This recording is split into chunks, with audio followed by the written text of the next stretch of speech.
Mistakes have never stopped anybody from getting to where they want to be or better. It's always the lack of commitment. I'm blessed to speak on over 200 stages a year around the world, and I watch the audience and I say to myself, there's two types of people. People who write down everything. That's why I love the note taker here, because he doesn't write down everything. He's only going to write down what resonates with him. And that's what I want you to do, is don't write down nothing. And if you, today writing down means capture, right? Because we can text ourselves, email ourselves, we can do all kinds of fancy things with AI, you know, all types of transcription and Plod and all these great applications. But I want you today to leave here with a system of capture to learn to capture what resonates with you. Now there's a lesson within this lesson about lessons that resonate with you, because at first I thought, oh, lessons that resonate with me are lessons that make, and I agree with strongly. So I was here in Chicago one time and someone said, you know, my mom had this wonderful quote, Dave. She used to always tell me, remember son, you're either humble or you're about to be. And man, that hit my heart and still does. I love that. It resonates with me because I agree with it. I've lived it. It's a valuable lesson to remind myself with all the different things that we do in life that I'm either humble or I'm about to be. But where these lessons really took on a different layer of understanding, especially today, is the things I don't agree with. The things that I'm like, man, that is stupid.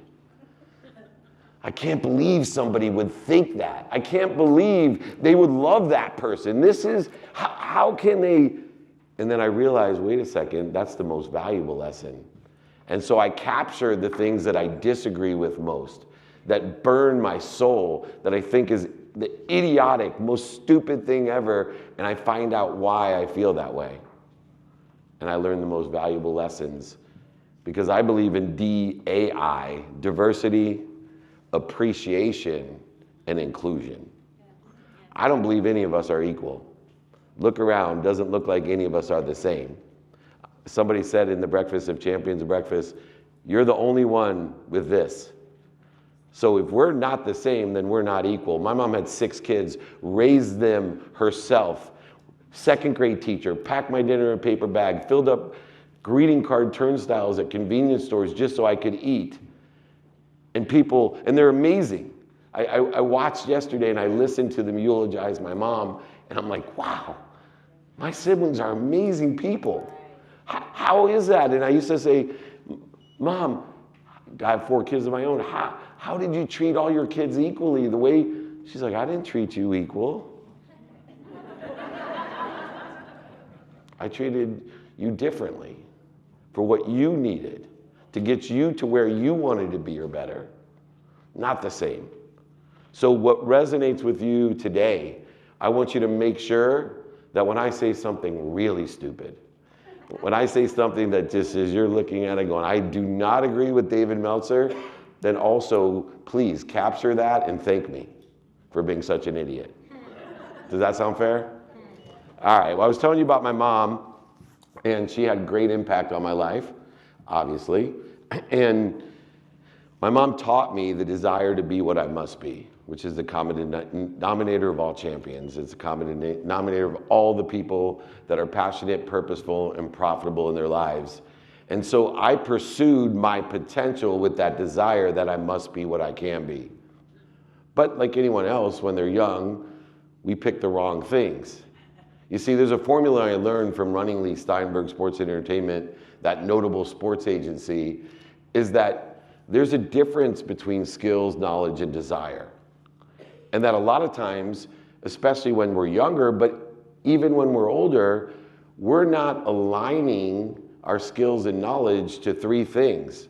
And so regardless of our desire, our outcomes are not going to be acknowledged or recognized at the same capacity if we choose or chose things that were doing well, stable, or we thought we were doing well. So an example of this would be, I wanted to be a professional football player. My basement is my skills and knowledge, The delta occurs from my desire. But I picked the wrong thing. You know, when I tell people, and it happened today again, thank you. When I tell them, hey, I wanted to be a professional football player, I saw your faces. Why? Because my skills and knowledge are obviously, my capacity, capability of playing football is down here. But the blessing or lessons of me playing college football was that I learned about that delta. Now, unfortunately, it's still the closest I've come to living to my potential because I loved playing football. And I learned to love the things that I didn't like or didn't love about playing football. And there was a lot of them. You know, I was interviewing Bob Parsons, the founder of GoDaddy, and mentor of mine. He exited GoDaddy for $4.2 billion personally. And he's in his 70s, and I'm interviewing him, and I was super excited. I love to learn from people who are sitting in a situation I want to be in, because that's the fastest way to get there. And so I'm so excited, and I ask him a question, and he says, you know, Dave, if you love what you do, and on camera you could see me roll my eyes going, my hero better not say, he better not say it, right? You'll never work a day in your life, because that's bullshit. Seriously, when you're doing things that you love, that doesn't mean it's not hard work. Have you ever met a teacher, a first responder, a United States veteran? They love what they do. They love what they do so much, they're willing to give their lives. And my mom gave her life. And we all know first responders and veterans that have given their lives, and single moms that have given their lives, and moms that have given their lives for their children. But ask any one of them, are they working hard? You're damn right they are. They're working their ass off. So Bob Parsons, he didn't let me down. Because remember, we learn from the people that sit in the situation that we want to be in. And he didn't let me down because he said to me, David, if you love what you do, and you can learn to love what you don't like or don't love, and you can learn to love what other people don't like or don't love, and you can do it every single day, consistently, every day, and enjoy it, without quitting, knowing, Dave, that it's not the mistakes that you made that will stop you from getting to where you want to be. It's the lack of commitment. Mistakes have never stopped anybody from getting to where they want to be or better. It's always the lack of commitment. So if you can learn to love what you don't like and don't love, and you can do it every day, consistently, persistently, without quitting, in the pursuit of your own potential, your delta, life will tell you all its secrets. It'll give you its cheat codes. Life becomes easy, identifying all the dis-easy, physically, emotionally, spiritually, all of the dis-easy in your life. But you're gonna need wisdom and faith. I eulogized my mom yesterday and I said, it was so easy in my life to get wisdom. I have all these extraordinary relatives and siblings and a mom, and wisdom was all around me. But I lacked faith. I lacked faith until I realized what faith was. I'd always looked at faith in a bucket, a dogmatic principle of faith. I was born in a family that was extremely Jewish. My brothers are still a famous rabbi. My mom was the principal of the San Diego Jewish Academy, and it didn't resonate with me. A dogmatic faith didn't resonate with me. And so I wanted to have faith in myself and control myself, and I could do it myself. And I only wanted one thing as a kid, to be rich. I only wanted to play football. I loved it and figured they pay a shitload of money to be a professional football player. Little did I know how much they actually would pay someday. I used to brag to people with Lee, we have $2 billion in management. Way back then, people were super impressed. We had 8 first picks in the draft in a row, 8 years in a row. They made a movie about our firm. $2 billion in management. Now that's like 3 clients. But I wanted to be rich to buy my mom a house and a car. So I did have a purpose to being rich. I wanted to take away the only pain that I knew, which was financial pain, because that's how good my mom was. That's how good she was. The only pain that I knew, my heart has never been broken until she passed. The only pain I ever knew was the car would break down. We didn't have enough for summer camp. She had food stamps. My mom was so generous. We had food stamps. I remember her buying food for all 6 of us and picking out pencils at the grocery store to buy with food stamps because her school couldn't afford pencils, public school at the time. That's the kind of mom I had. But the only pain I had, the only time I ever caught her crying was because of financial pain. So I said, oh, well, that's easy. I'm gonna learn how to make money. And I'm gonna buy my mom a house, and I'm gonna buy my mom a car, and she's never gonna worry about money again. And I did it. I had to learn along the way, and some of the lessons along the way, I figured at first my mom had this saying, and maybe your mom has something similar. My mom had this saying, doctor, lawyer, or failure. Right? Fetus wasn't fully developed till after graduate school. Do whatever you want. As long as you're a doctor or a lawyer, do whatever you want. And so, my son's a doctor. Exactly. It's probably worse, a rabbi. But I started out wanting to be a doctor. So I was playing football in college, and my very first play my freshman year, my gift in football was I could run scared faster than most people could angry. So I was super fast. And my freshman year, they put me as what was called a bullet on the kickoff team. You run down and you tackle the ball carrier. So my very first college football game, my mom's in the stands, still doesn't even know football. She just thought I looked cute in my pants. And so the other boys too, I'm sure. Single mom. Anyways, I remember lining up going, I'm gonna show everybody that I'm making the NFL. So I'm flying down the field. Of course I got there first, and I just slam into the guy, thinking this is it. Got there first, easy tackle. Next thing I know, I'm literally flying backwards onto my back, and this guy stepped on me and kept running. Now, later I found out this guy's name was Christian Okoye. His nickname, by the way, the next year in the NFL, as he was the AFC Player of the Year, was the Nigerian Nightmare. He's a close friend of mine now, and it took me years not to have nightmares, but I still brag. I have his first signature, which is his size 13 shoe. Which still, if I didn't have so much hair on my chest, you'd see.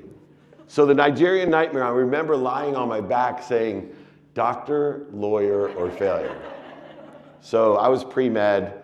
After the season, I went to go see my brother, who was a doctor, and I visited him in the hospital and get a gear on kind of what was going on. And he looked at me, and I looked around the hospital, and he said, what's the matter, David? I said, I hate hospitals. He said, what? He's like, you're gonna be a doctor. I said, I know, but I'm gonna be a sports doctor. I'm gonna be in locker rooms and sidelines. And he looked at me in a more puzzling look than I had, and he goes, and he gave me, this one you gotta write down, because this is the best advice maybe I ever had gotten. He looked at me and he said, David, you need to be more interested than interesting. You gotta be more interested than interesting. And those were the guideposts for the values that got me to where I am today, because without being more interested, I wouldn't be here today seeking the wisdom and the faith that's necessary to shorten the distance of resistance that we create from us and our source. And so I decided my mission is to be rich. I'm gonna be a lawyer. I'm not just gonna be any kind of lawyer. I'm gonna be an oil and gas litigator, the highest paying lawyer. And I'm gonna be the best oil and gas litigator. And so I found the school that had the most oil and gas litigators that got paid the most money. You see how this all works out when you're intentional about what you do, when you start doing, saying, feeling, believing that you can be where you wanna be or better, regardless of how silly it is or not. Because it only matters to you. It's not what other people think, what's missing, and what you don't have. It's where I wanted to be for the reason of buying my mom a house and a car. If my reason was to save the environment, I would not have chosen to be an oil and gas litigator. And so I went to Tulane University, which leads the world in maritime law because they teach international law, civil and common law. And I did what it took. I was extremely intentional in law school. I did, said, believed, felt everything I needed to be an oil and gas litigator. And lo and behold, when I was graduating, I got a $150,000 a year job in 1992. Out of law school, in a recession, in 1992, plus bonus to be an oil and gas litigator. But that wasn't enough because my maritime law professor was the #1 publishing lawyer for West Publishing. He wrote the Louisiana Treaties, the Civil Code, the Napoleonic Code, which is amazing that I ended up being Napoleon Hill Institute's chairman. The Napoleonic Code, and he said to me, David, before you accept that job, why don't you interview for this job? And so I asked him that question I always ask people, how much does it pay? Because I didn't care what it was. I didn't care. If somebody told me, and I used to tell my friends, if somebody told me, I will pay off all your law loans and buy your mom a house and a car if you shovel shit with your hands 6 days a week, 12 hours a day, I would have done it in gratitude. I would have learned to love what I was doing for the reason, the purpose of buying my mom a house and a car and getting rid of my law loans. But he didn't say that. He said, yeah, there's this job that pays $250,000 plus commission at plan, $250,000 a year to sell legal research on the internet from the publishing company that pays me $1 million to write the civil treaties, the civil code, the Napoleonic Code. I said, 250,000 is more than 150,000. I like that job. And I got that job. And I went to my mom, my advisor, my counsel, my North Star, and I asked her, what should I do? I could be an oil and gas litigator, or I can sell legal research on the internet. And without blinking, she looked at me and she said, son, you need to be a real lawyer. The internet's a fad. Nobody ever will make money on the internet. Take the law job. And that's when I got another valuable lesson for my friend to write down. I learned a very valuable lesson. Just because someone loves you, and trust me, my mom loved me too much. She thought too highly of me. She gave me what I tell my daughter every day, and my other 2 daughters and my son. She made sure that I knew she loved me, she was proud of me, and she had my back. When I stepped out the door after finding out my mom passed, I told my wife, in tears, I don't feel any cement. No. I don't feel it anymore because I lost those ingredients. That she loved me, she was proud of me, and she always had my back. So I tell my kids every day, the same way I tell my mom. I took my mom's phone back, by the way. The only thing I inherited from my mom, she's on my plan anyway. But I took her phone back, and every day, including today, I at least text her that I'm happy, I'm healthy, I love her, and appreciate her. And if you're gonna get a takeaway, if you're not telling your parents every day that you are happy, you are healthy, you love them and appreciate them, I promise you, someday you might regret not doing so. I will also tell you, it makes your life really easy. When you do that, when your mom knows you're happy, healthy, that you love her and appreciate her, she'll stop making you drive an hour to go fix her screen door. Because that's the only reason my mom made me do that. Because I suck at handyman shit. And I'm rich enough to pay someone to do handyman shit. And I could never understand why my mom made me drive down to her house to fix a screen door. It didn't make any sense until I realized when I was a parent, oh shit. She doesn't know that I'm happy, I'm healthy, that I love her and appreciate her the same way I know that she loves me, she's proud of me, and always had my back. So I just made sure I told her consistently every day. Because we know the most important things as a parent and as a a partner, a boss, and a friend is to be annoying, right? Because that's how people learn, by annoying things, like being repetitive and being honest. Your kids hate it, but they also love it, because you're planting seeds under a tree that you may never sit under. So be annoying to as many people that you can. That makes a great teacher, coach, and mentor. So I learned that just because someone loved me doesn't mean they give me good advice. In fact, I learned later on in life, there's two types of people. There's ignorant people, people that don't know what they don't know. And then there's ignorant people that don't know what they don't know. Now there's two different types of ignorant people. There's the ignorant, humble people that admit, hey, I don't know what I don't know, but here's my experience with that. Make your choice aligned with where you want to be or better. And then there's these other people over here that are really dangerous people, the ignorant, arrogant people. They know they don't know what they don't know, but they give you advice out of fear. Out of fear. The easy ones to decipher, especially with social media, are the haters, right? Oh, I hate you, David Meltzer. You stole gratitude. What the fuck does that mean? I stole it, I'm gonna keep it then.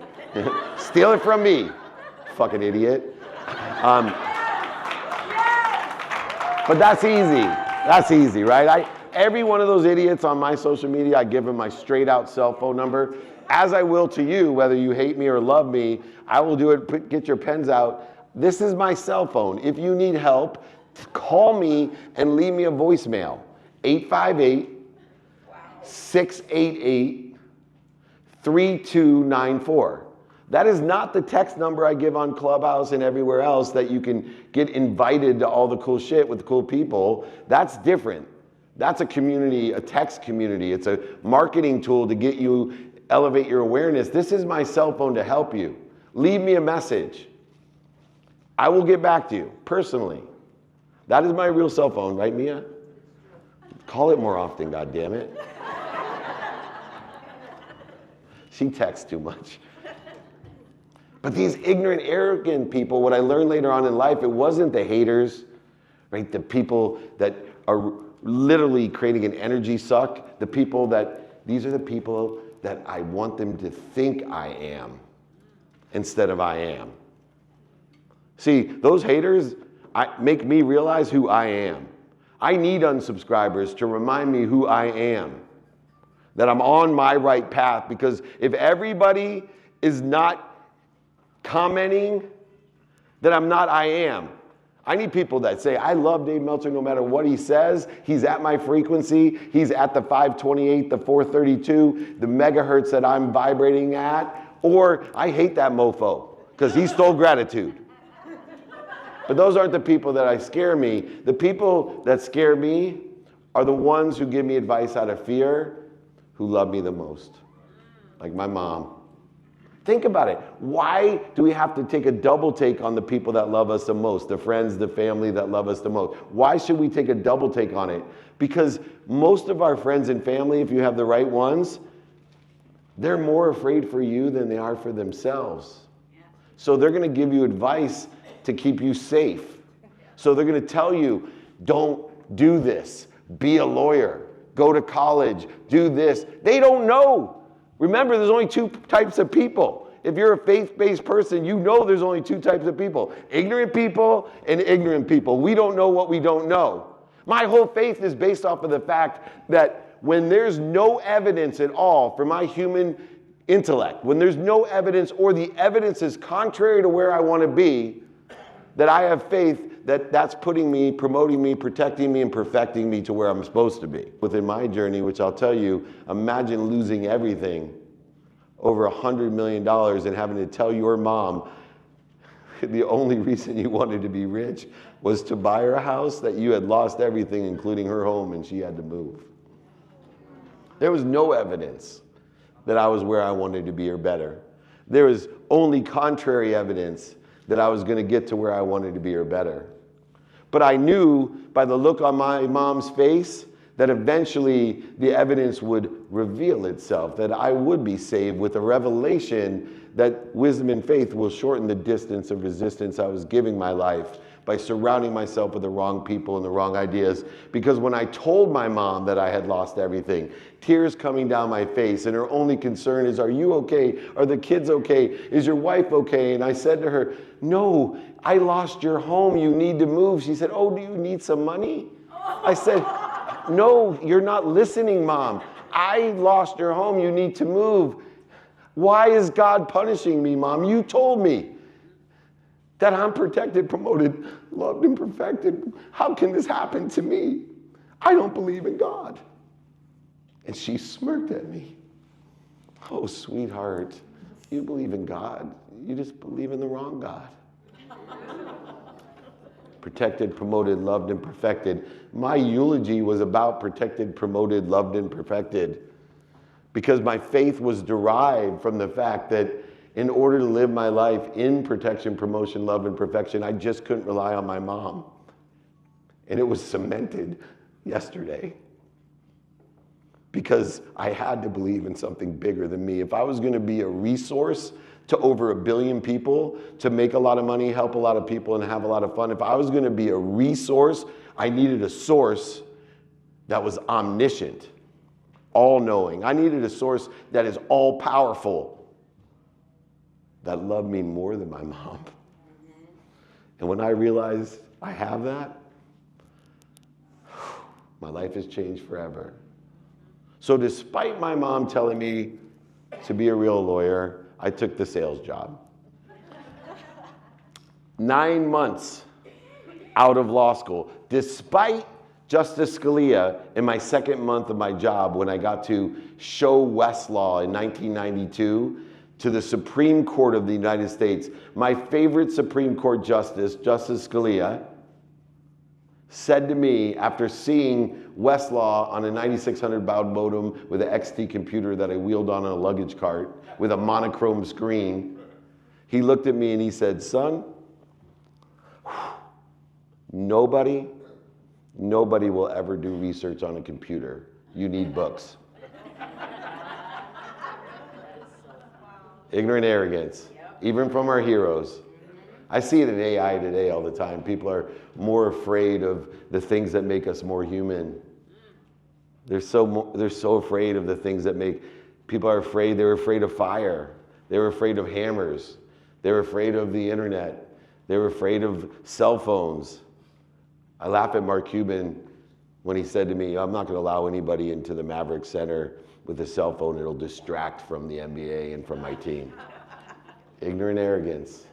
You're either humble or you're about to be. So 9 months out of law school, millionaire. Bought my mom a house and a car. And then from there on, 3 years later, we sold the company to Thomson Reuters for $3.4 billion with a B in 1995. $3.4 billion with a B in 1995. My life had changed forever. Money had bought me love and happiness. I had faith in one thing, myself. I had faith in me. I went from a world of not enough, where I was a victim, everything happening to me, to the world I thought I was supposed to be living in, the for me world, everything happens for me. I give more and receive more. It was all working just the way my mom promised it would work. Trading and negotiating, comparing, competing at the highest levels. As I moved on in my career, more and more money. I was CEO of Samsung's data division. We had the world's first in 1999 at 31 years old, the world's first convergence device, which is now called a smartphone. It was a Windows device, not an Apple device.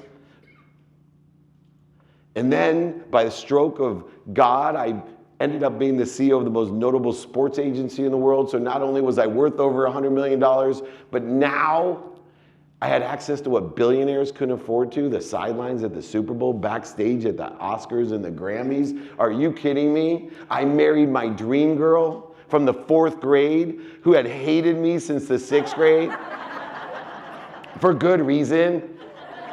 I asked my wife at 6th grade camp, through a friend because I was too afraid, to go steady. And she looked at him and she said, no, tell him to ask me himself. And then my best friend told everybody, dude, she said no, embarrassed me. So of course when I got home, I threw an egg at her, hit her in the back of the head, asked her why she was so ugly, threw rocks at her. I don't know how I pursued my potential. We're still married today, 27 years later. So,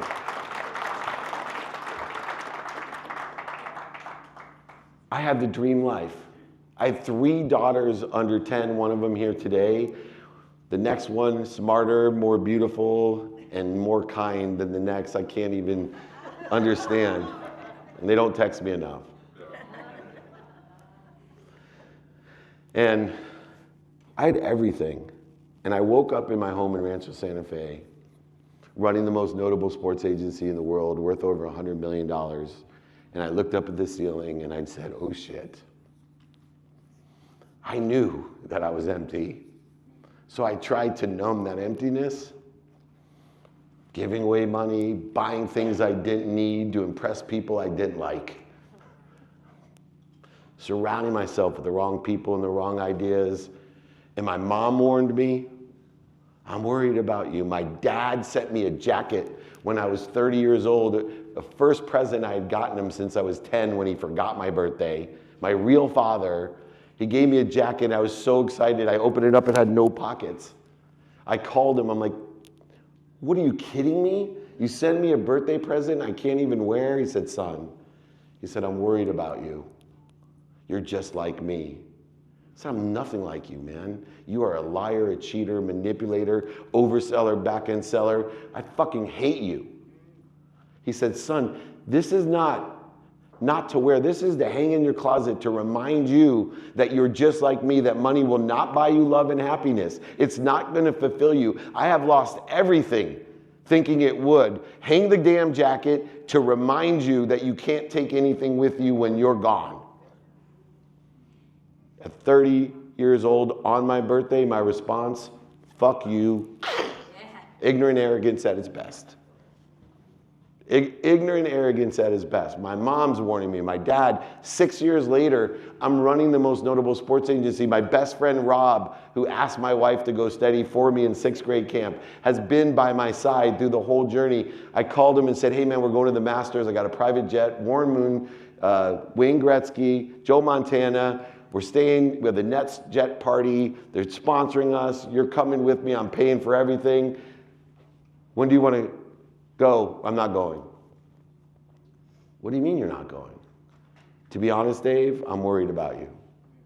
You're worried about me? Worry about the motherfuckers that are messing with me. I'm David Meltzer. I have everything I ever dreamed of. Don't worry about me. Worry about them. David, I'm worried about you. I don't like what you're doing, and I don't like what your friends are doing, and I don't want to be a part of it. And I said to him, man, I'm not doing what they're doing. Just come. He said, David, you can lie to me all day long. You just got to stop lying to yourself because you're going to end up dead, my friend. Ignorant arrogance at its best. Fuck you, Rob. 2 weeks later, my life would change forever. I went to the Grammy Awards with Little John, the rapper. Lied to my wife, told her I had a business meeting because she had told me, don't go. You're not paying attention to business. You're not paying attention to the family. And I'm worried about the amount of partying that you're doing. Don't go. So I lied to her, ignorant arrogance. I went to the Grammy Awards, came home at 5:30 in the morning, a complete disaster. And as I walked up to my dream home, I could see the silhouette of my dream girl waiting for me, with my dream children and my dream home and my dream cars and my dream boat and my dream motorhome and the dream planes and the dreams all around me. I'm walking up and I see it and I walk in and she's crying. I'm like, what's the matter? You're the matter. And I'm leaving. What? I'm not happy. I'm not happy. I'm worried about you. You're going to end up dead and I got to take our 3 daughters from you because I can't have them be around this bullshit. I'm leaving you, and you better take stock in who you were and what you want to become, or you're going to end up dead. No better display of ignorant arrogance than that night when I looked at her and I said, are you kidding me? Look around you. Look around you. Who do you think did all of this? Fuck you. And I went to bed.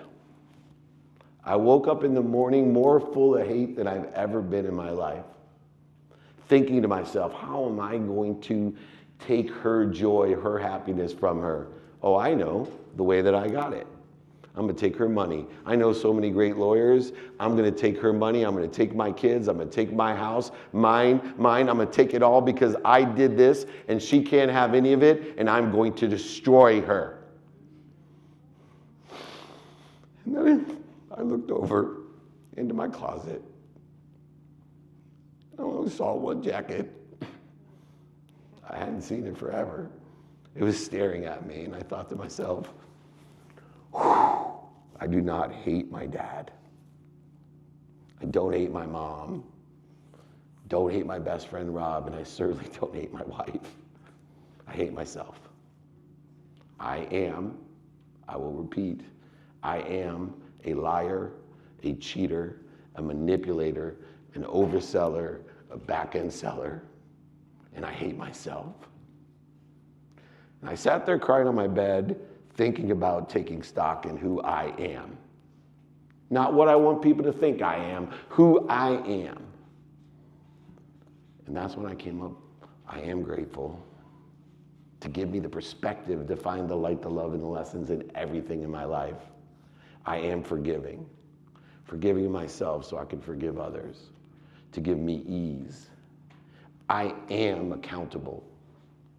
I'm accountable not only being responsible in learning from what did I do as I am to be responsible for this, what am I supposed to learn from it, but also what did I do as I am to attract it into my life, and what am I supposed to learn from it, and even furthermore, what am I participating in a perception of, and what am I supposed to learn from it to give me control.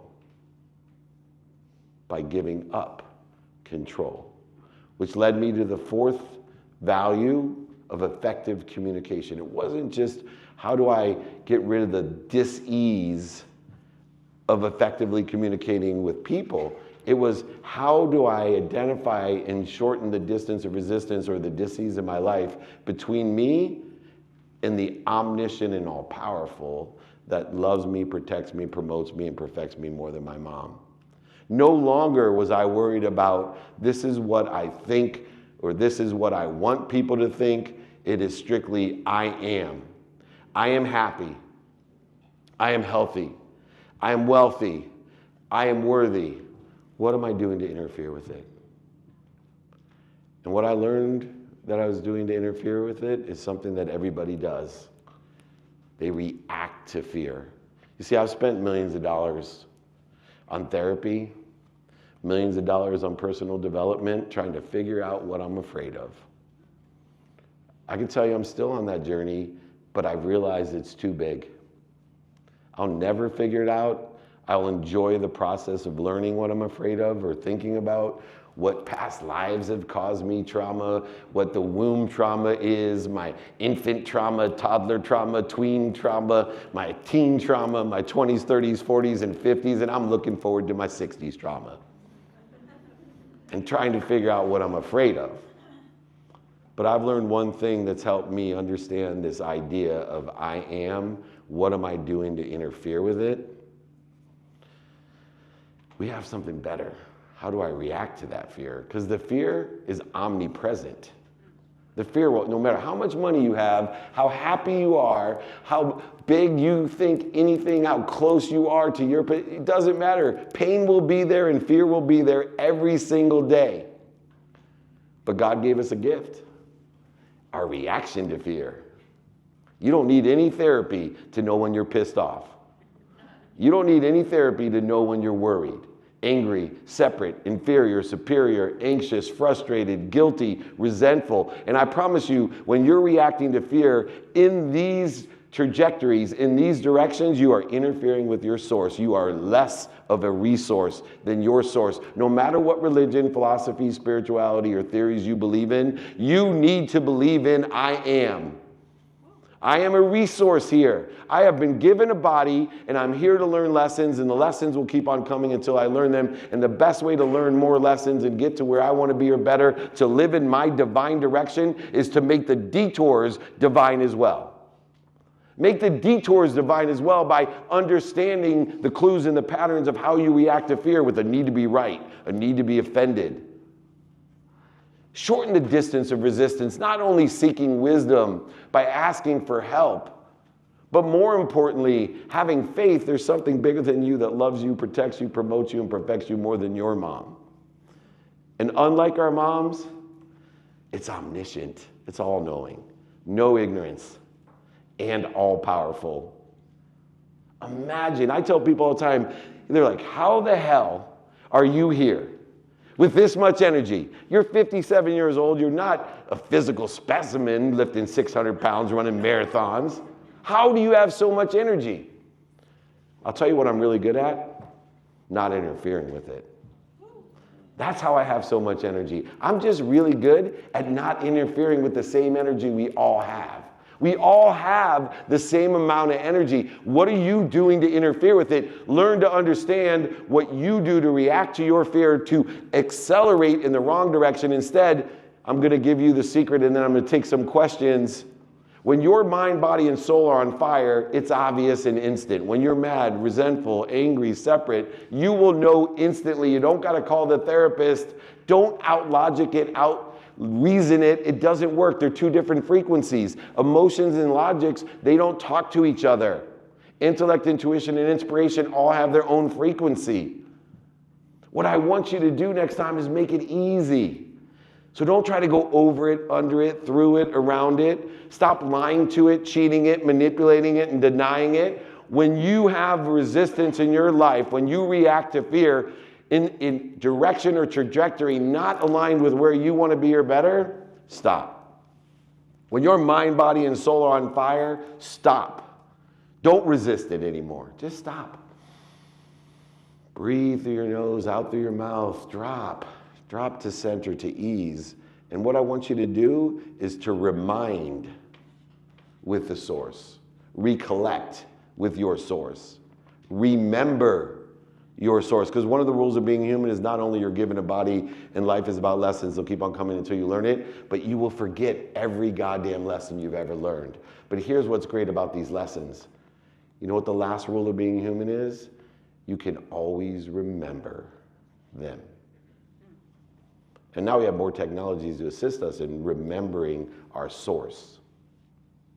So I want you to stop resisting it. I want you to drop down to center, to ease. I want you to remind, remember, and recollect. I am. And then I want you to roll back into your divine direction. And next time a detour comes up, you will realize it is divine in its nature, even though the evidence is contrary or non-existent to getting you to where you want to be. Because I'm protected, promoted, loved, and perfected at all times by something bigger than me that loves me more than my mom. When your mind, body, and soul are on fire, everybody knows what to do.